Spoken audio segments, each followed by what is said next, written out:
श्री शिवाय नमस्तुभ्यम। प्यारे भक्तों, आप सभी का भक्ति संस्कृति में हार्दिक स्वागत है।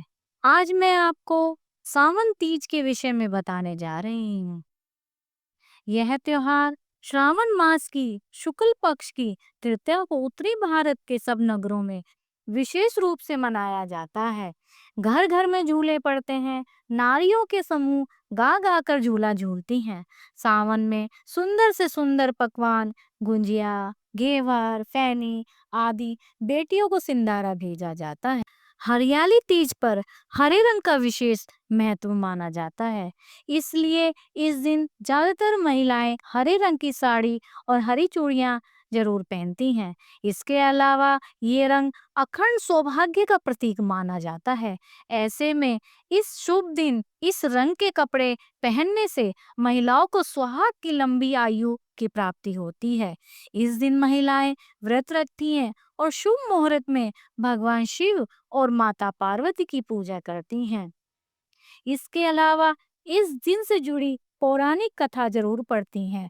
आइए जानते हैं इस कथा के विषय में। हरियाली तीज की पौराणिक कथा के अनुसार माता सती ने हिमालय राज के घर पर माता पार्वती के रूप में जन्म लिया और उन्होंने बचपन में ही भगवान शिव को पति के रूप में पाने की कामना कर ली थी। जब माता पार्वती शादी योग्य हुई तो उनके पिता उनकी शादी के लिए योग्य वर की तलाश में लग गए।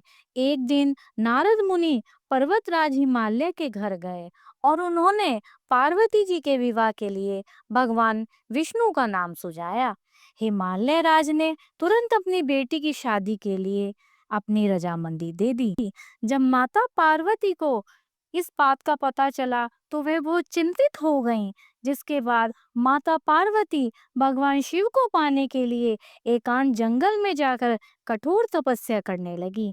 वहां उन्होंने रेत से शिवलिंग का निर्माण किया और सच्चे मन से आराधना की। इसके बाद माता की तपस्या से प्रसन्न होकर भगवान शिव ने उनकी इच्छा पूरी होने का आशीर्वाद दे दिया।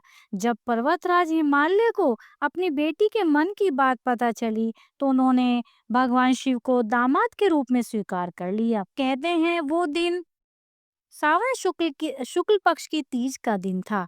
तभी से इस दिन को हरियाली तीज के रूप में मनाया जाने लगा। श्री शिवाय नमस्तुभ्यम। प्यारे भक्तों, आप सभी को इस विषय पर दी गई जानकारी यदि अच्छी लगी हो तो आप मेरे चैनल को लाइक करें, सब्सक्राइब करें, लाइक का बटन अवश्य दबाएं। श्री शिवाय नमस्तुभ्यम।